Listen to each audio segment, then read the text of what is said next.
Hey everyone, welcome to CLAT point and let's start आज का the Hindu news discussion. देखो आगे बढ़ेंगे उससे पहले एक बहुत ही ऑनेस्ट बात आप लोगों से। I think from 2018 I have started teaching. तो मैं उस समय जिन भी प्लेटफॉर्म्स पे सेशंस लेता था तो द हिंदू एनालिसिस एक मेरा फोर्टे रहता था।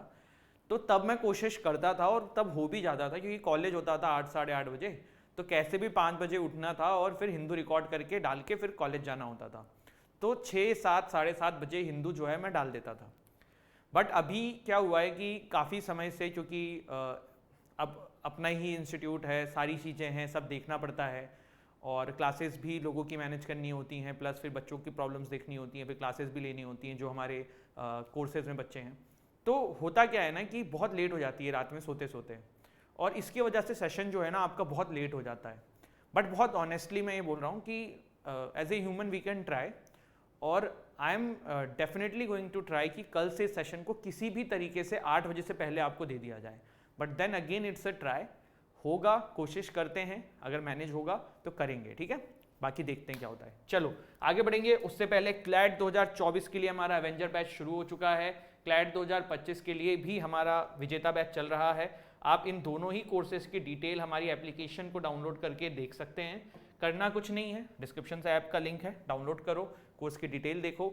Mock test, personal mentorship, 7 books, revolution है क्लैट में भाई। 21,999 का कोर्स है 2024 के बच्चों के लिए, मात्र एंड मात्र 21,999। और सभी चीज़ें आपको यहाँ पे मिलने वाली हैं जिसकी डिटेल आप जो है हमारे ऐप से चेक कर सकते हो, ठीक है। तो ये चीज़ थी। इसके बाद देखो क्लैट पॉइंट आपको और भी हमारी जो वर्टिकल्स हैं जैसे कि क्लैट पीजी का, एनएल सेट का, लॉ ऑप्शनल का, जुडिशरी का, आप हमारे ऐप में इनके भी क्लासेस या कोर्सेज डिटेल में चेक कर सकते हैं। देखो आज का जो पहला आर्टिकल है ना वो होने वाला है how India's new naval base at Andaman will force Beijing to reassess its strategy. देखो अगर मेरा पर्सनल ओपिनियन चलता ना तो मैं तो इंडियन एक्सप्रेस को ही एनालिसिस करता। अच्छा न्यूज़पेपर है, काफ़ी अच्छी चीज़ें आती हैं। हिंदू में थोड़ा थोड़ा ना कभी अच्छा आता है कभी नहीं आता है, लेकिन प्रॉब्लम क्या है ना कि ज़्यादा लोग हिंदू पढ़ते हैं। तो हम ये मान के चलते हैं जो पेपर बनाने वाला है वो भी हिंदू पढ़ता है, यही मान के चलते हैं ना, तो ज़्यादा प्रॉबिलिटी हो जाती है कि फिर वहाँ से क्वेश्चन फंसे। तो वो वाली चीज़ है, अब इसीलिए हिंदू करना पड़ता है। लेकिन एक आर्टिकल देखो कल निकला था इंडियन एक्सप्रेस में, ये मैंने रात में पढ़ा, बड़ा अच्छा आर्टिकल है। और हिंदू में इसमें आज नहीं तो कल कुछ दिन में निकलेगा, टेक्स्ट वाले पेज में या कहीं ना कहीं आएगा। आपको पता ही, मैं पहले करा देता हूँ आपको टॉपिक्स जो हिंदू में आने वाले होते हैं। बहुत अच्छा आर्टिकल है, देखते हैं। India's new naval base at Andaman will force Beijing to reassess its strategy. India's new naval base at Andaman करके ये टॉपिक है, आप इसको नोट्स में भी इस टॉपिक के नाम से डाल सकते हो। थोड़ा अंडरस्टैंडिंग वाली चीज़ है, नोट्स वोट्स तो बात की बात है। क्लैट का जो अब करंट अफेयर का पैटर्न भी हो चुका है ना वो अंडरस्टैंडिंग बेस ज़्यादा है। तो पहले फोकस होना चाहिए आपका अंडरस्टैंडिंग पे। अगर समझ में आ जाएंगी ना चीज़ें तो अपने आप कर लोगे, ठीक है। देखो इंडियन ओशियन आप समझ ही रहे होगे, ये पूरा जो है ना ये आपका ये सब क्या है, ये इंडियन ओशियन है, ठीक है। अब देखो ना, आपको पहले मैं कुछ भी समझाऊं, आप ये समझो कि इंडियन ओशियन के सबसे पास कौन है, इंडिया है। कौन है, इंडिया है, ठीक है। चाइना के लिए भी ना इंडियन ओशियन की बहुत कीमत है। क्यों कीमत है? चाइना देखो जो यहां से आपकी जो है वो अपने सामान लेके जाता है शिप के थ्रू, इसको क्या बोलते हैं इस जगह को, मुझे कमेंट सेक्शन में बताना। मैं एक्स नाम से संबोधित कर रहा हूं, यही मेरा आज का क्विज का क्वेश्चन है। आप लोग मुझे कमेंट में बताएंगे कि ये जो पतली सी गली है जहां से चाइना अपने सामान लेके जाता है इसे क्या बोलते हैं। तो देखो चाइना जो है ना यहां से सामान शिप से लेके जाता है, वो इन सब कंट्री से कहीं से भी लेके जाएगा, इंडियन ओशियन से होते हुए जाएगा। इधर एक हाइपोथेटिकल डायग्राम ले लेते हैं, ये अपना क्या है, अपने अंडमान एंड निकोबार वाले आइलैंड हो गए, ठीक है। एग्जैक्ट फिगर कहाँ पे ये नहीं है, अपन समझने के लिए कर रहे हैं। देखो अभी ना पहले तो राइटर क्या कह रहे हैं आर्टिकल में, हम इस पे बात करते हैं। राइटर आर्टिकल में ये कहने की कोशिश कर रहे हैं कि हमारी अभी तक जितनी भी गवर्नमेंटें थी या जो भी लोग हमारे देश के लीडर्स थे, उन्होंने ना LOC LAC इन पे बहुत वो किया, मतलब इम्फेसिस किया। LOC पाकिस्तान इंडिया जो कि दोनों कंट्रीज के बीच में एक एग्रीमेंट के थ्रू लाइन है, LAC is a fictional line क्योंकि चाइना अपना कुछ कहता है, इंडिया अपना कहता है, कोई एग्रीमेंट नहीं है। तो अभी तक हमारे देश की जो सेना थी या सभी थी ना, उन्होंने LAC LOC बॉर्डर वाले एरियाज पे काम किया। लेकिन अगर हम ब्रिटिशर्स को भी देखें जिन्होंने हमारे देश में राज किया था, उनका फोकस भी इंडिया में नेवी को बढ़ाने पर रहता था। यहीं पर राइटर ये कह रहे हैं कि इंडिया ने ना अपनी इंडियन ओशियन की जो ताकत है ना, इसको नजरअंदाज कर दिया। क्या कर दिया? नजरअंदाज कर दिया। क्योंकि देखो चाइना के पास यहाँ पे इंडिया से ज्यादा कैपेबिलिटीज हैं। इंडिया देखो चाइना से जब भी किसी चीज को लेके बातचीत करता है तो ये चीज हमारे बैक ऑफ माइंड में चलती है कि हाँ भाई चाइना के पास मिलिट्री पावर हमसे ज्यादा है। लेकिन राइटर ये कह रहे हैं कि इंडिया ने अपनी इस पावर को हमेशा नजरअंदाज किया कि इंडियन ओशियन पे ना हमारा वर्चस्व है, हम बगल में हैं, हम इस जगह को बेटर जानते हैं, चाइना को यहाँ पे डिपेंडेंसी है।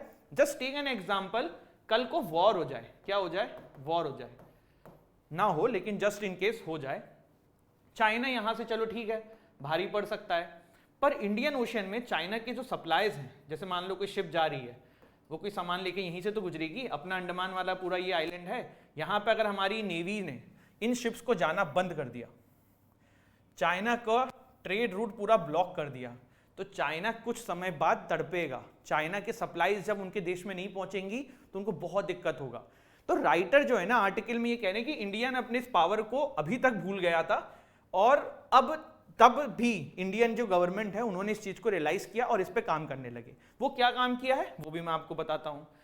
देखो, in a bold, imaginative and strategic move, the government of India has quietly begin to build a holistic naval base on great Nicobar island which stands squarely overlooking the entrance. मतलब देखो answer आपको मिल गया, Malacca state कहते हैं, ठीक है। तो ये देखो कहा जा रहा है कि अब मैं इसको पूरा रब कर रहा हूं जिससे आपको थोड़ा बेटर समझ में आए, समझने पे ध्यान देना पूरा, ठीक है।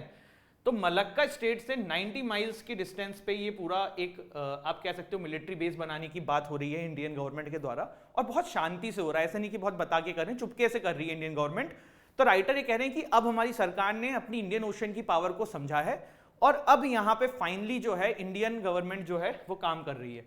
मैंने आपको ये चीज समझाई है कि देखो कुछ दिन पहले ना क्वाड भी बना था। क्वाड क्या है बताओ जल्दी?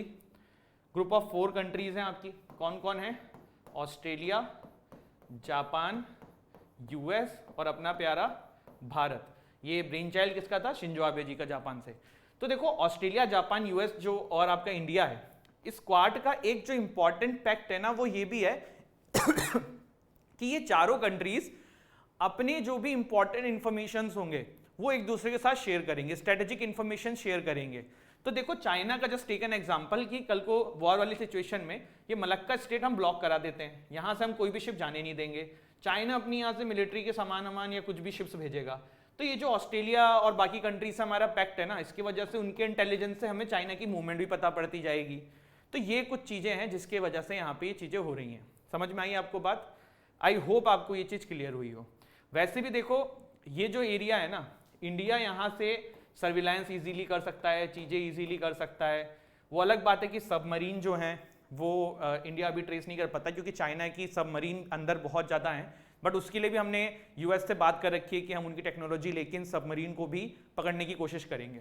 तो आई होप ये कॉन्सेप्ट आपको इस पूरे मैप से क्लियर हो गया होगा, कोई दिक्कत वाली बात ही नहीं है। मैं हूं ना, किसका है ये तुमको इंतजार? मैं हूं ना, ठीक है। चलो अगला आर्टिकल है शार्प डिवाइड्स। ये किसके ऊपर है? ये ऑकस के ऊपर है आर्टिकल है, ये आज के द हिंदू का एडिटोरियल है। तो पहले तो जानेंगे थोड़ा सा ऑकस के बारे में, फिर ये अभी न्यूज में क्यों आया था ये जान लेंगे, ठीक है। तो चलिए बढ़ते हैं आगे। फिर देखो सबसे पहले इस मैप को देखो, इस मैप से आपको क्या समझ में आएगा कि देखो एक जमाने में ना चाइना इतना आगे निकल जाएगा किसी ने कभी सोचा नहीं था, पर धीरे धीरे चाइना ने जो है ना विश्व में अपनी पकड़ जो है बना ली है और यूएस और बाकी कंट्रीज को समझ में आने लगा है कि चाइना का ये बढ़ता वर्चस्व जो है ना हम सबके लिए खतरा है। देखो ऑस्ट्रेलिया और चाइना में एक अंतर, यूएस एंड चाइना में एक अंतर है। यूएस भी बहुत डेवलप था या जब भी था, लेकिन यूएस इस तरीके से एग्रेसिवली लड़ाई करने के चक्कर में नहीं रहता था। पर चाइना के अंदर आप देखो ये इकोनॉमी लेवल पे तो बहुत डेवलप्ड हैं, लेकिन मिलिट्री लेवल पे भी अड़ोसी पड़ोसी सबको तंग करते हैं। ऐसा नहीं कि सिर्फ इनका इंडिया के साथ चल रहा है, आप चाइना की अगल बगल की चीजें देख लोगे ना आपको लगेगा हर तीसरी कंट्री के साथ इनकी लड़ाई चल रही है, हर कंट्री को डराता है। तो बाकी कंट्रीज को समझ में आ रहा है कि चाइना को टैकल करना है। अब उसी के लिए एक क्वाड ग्रुप बना था, तो सिर्फ एक क्वाड ही ऐसा ग्रुप नहीं जो चाइना को टैकल करने के लिए बना है, एक ऑकस ग्रुप भी बना था जो भी इसीलिए बनाया गया था। पहले थोड़ा सा ऑकस के बारे में जान लेते हैं। 2021 के अंदर एक न्यू ट्राइलेटरल सिक्योरिटी पार्टनरशिप हुई थी इंडो पैसिफिक में सिक्योरिटी एंड शांति के लिए, जो कि ऑस्ट्रेलिया, यूके एंड यूएस के बीच में हुई थी, जिसका नाम था ऑकस, ठीक है। इस पर्टिकुलरली जो पार्टनरशिप थी, इसका सबसे मेजर जो एक पार्ट था वो ये था कि sharing of US nuclear submarine technology to Australia. ठीक है, अब ये क्या है, थोड़ा सा हम इस पे बात करेंगे। देखो, इंडो पैसिफिक तो समझ में आ गया आपको, मैंने आपको बार बार बताया है, यहां पे चाइना का जो वर्चस्व है वो कम करने की बात हो रही है। ठीक है, अभी हम बात करते हैं कि क्या सबमरीन की बात हो रही है, क्या है मामला। देखो, बात हुई थी यूएस के पास सबमरीन की टेक्नोलॉजी बहुत ज्यादा है। ठीक है, ऑस्ट्रेलिया को यूएस जो है ये सबमरीन सप्लाई करेगा, क्योंकि ऑस्ट्रेलिया का कहीं ना कहीं इंडो पैसिफिक में रीच पहले है और चाइना के पास भी है, तो टैकल कर सकता है।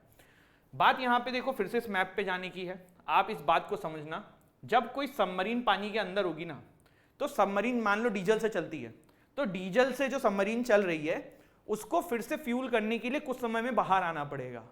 लेकिन जो न्यूक्लियर सबमरीन होती है ना गाइस, इस सबमरीन 2-3 साल तक पानी के अंदर रह सकती है अगर आपके पास प्रॉपर फूड हो। मैं फिर से रिपीट कर रहा हूं, जो नॉर्मल सबमरीन होती है उसके अंदर आपको डीजल को रिफ्यूल करने के लिए ऊपर आना पड़ेगा, फिर रडार या जो भी है वो आपको ट्रेस कर लेंगे। लेकिन जो न्यूक्लियर सबमरीन होती है ये पानी के अंदर 2-2, 2.5, 3-3 साल रह सकती है अगर फूड की सप्लाई प्रॉपर होती रहे। अब दूसरी चीज, जो न्यूक्लियर सबमरीन है ये आवाज भी कम करती है, जैसे कि डीजल की गाड़ी आवाज ज्यादा करती है, पेट्रोल की गाड़ी आवाज कम करती है, ऐसे समझ लो। ठीक है, अब क्या हुआ, जब यूएस ने ये डील करी कि भाई हम ऑस्ट्रेलिया को न्यूक्लियर सबमरीन देंगे, तब चाइना ने कहा कि ये न्यूक्लियर प्रोफिलिटियन ट्रीटी जो है, जो कि आई थिंक 1968 में हुई थी, उसका वायलेशन है। ठीक है, क्योंकि उसमें ये कहा गया था कि न्यूक्लियर चीजें आप किसी को दोगे नहीं जो न्यूक्लियर चीजों का यूज करके किसी जगह पे प्रॉब्लम क्रिएट कर सकें। तो यूएस ने इसके लिए क्या बोला, यूएस ने इसके लिए बोला हम कुछ ऐसा नहीं दे रहे हैं ऑस्ट्रेलिया को जिससे कि वो न्यूक्लियर यूज करके कहीं पे जाके ब्लास्ट कर दे या कुछ कर दे। हम ऑस्ट्रेलिया को सबमरीन दे रहे हैं जिससे कि वो न्यूक्लियर टेक्नोलॉजी को यूज करके एज ए फ्यूल आगे बढ़ सके। मतलब एज ए बॉम्ब वाला सिस्टम नहीं दे रहे हैं हम, एज ए फ्यूल वाला सिस्टम दे रहे हैं। तो ये है आपकी क्या, न्यूक्लियर सबमरीन। डीजल पावर्ड जो होती है, रिक्वायर मोर फ्रीक्वेंट रिसर्फेसिंग, मैंने आपको बताया, कंप्लीटली सबमर्ज रह सकती है, लार्जर होती है, एक्सपेंसिव होती है, सस्ती तो होती है, लेकिन रन एंड मेंटेन करने में डीजल वाली थोड़ी सी सस्ती होती है कंपेरेटिव टू द न्यूक्लियर वाला, बट आवाज कम करती है, आवाज ज्यादा करती है। कुछ देखो न्यूक्लियर सबमरीन्स के ना शॉर्ट फॉर्म्स होते हैं, सुन लो, आप नोट भी कर सकते हो। एसएसके का जो मतलब होता है conventionally powered attack submarine, SSB का मतलब होता है conventionally powered ballistic missile submarine, SSN का होता है nuclear powered attack submarine, SSBN का होता है nuclear powered ballistic missile submarine. लिख लेना क्लैट में भाई, अब तो बहुत हाई लेवल के क्वेश्चंस भी डाल देते हैं, बकवास क्वेश्चंस भी डाल देते हैं, तो ये तो अच्छे क्वेश्चंस हैं, बन सकता है, तो ये फुल फॉर्म्स नोट कर लेना। ठीक है, अब यहीं पे हम इतनी सारी चीजें पढ़ रहे हैं, तो एक 5i अलायंस करके भी एक ग्रुप ऑफ कंट्रीज का अलायंस है, तो वो भी समझ लेते हैं। 5i अलायंस जो है ना, वन ऑफ द विश्व की मेजर इंटेलिजेंस शेयरिंग अरेंजमेंट है, जिसको बहुत ही ज्यादा लोग सक्सेसफुल मानते हैं। ये आपकी है US, UK, Canada, Australia, New Zealand. ये कोल्ड वॉर जब 1946 से 1991 का दौरान था, तो यूएस ने अगेंस्ट द सोवियत यूनियन ये एक पूरा 5i अलायंस किया था, जिसमें ये था कि भाई एक दूसरे की कॉन्फिडेंशियल इंफॉर्मेशन, इंटेलिजेंस इंफॉर्मेशन हम शेयर करेंगे। आज भी विश्व की वन ऑफ द प्रोमिनेंट जो इंटेलिजेंस एग्रीमेंट है ना, वो 5i अलायंस को कहते हैं। ठीक है, अब यहाँ पे मैंने शायद आपको कंटेक्स्ट नहीं दिया कि ये न्यूज में क्यों था। ये न्यूज में ये था क्योंकि अभी इनके तीनों के हेड, यूएस, यूके, ये भी मेरा कमेंट सेक्शन में क्वेश्चन है, बताना मुझे, यूके, यूएस, ऑस्ट्रेलिया, तीनों के लीडर्स जो हैं वो ऑकुस के समिट के लिए मिले थे। कौन सी जगह पे मिले थे, मुझे कमेंट सेक्शन में इसका जवाब चाहिए। जवाब सब अटेम्प्ट करना, देखो बहुत मेहनत करता हूं मैं, मुझे ये फर्क भी नहीं पड़ता है कि 50 बच्चे देख रहे हैं, मुझे ये कि 50 बच्चे भी देख रहे हैं ना, तो बातों को रिएक्ट करो, जवाब दो, वो आपको करना है। अगर वो आप नहीं करोगे ना तो बहुत दिक्कत हो जाएगा। ठीक है, तो वो वाली चीज है। इसके बाद ये भी हो गया।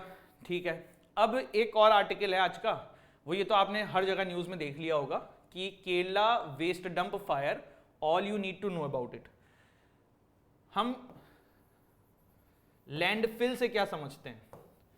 देखो दिल्ली अगर कोई रहता होगा, मैं तो जब अपने कॉलेज के टाइम पे था, तो वहां पे रोहिणी के पास ना ऐसे ऐसे बड़े बड़े पहाड़ हैं, पर वो पहाड़ नहीं है, वो कचरों के पहाड़ है, कचरे इकट्ठे हो जाते हैं तो उसके पहाड़ हैं, इनको बोला जाता है लैंडफिल।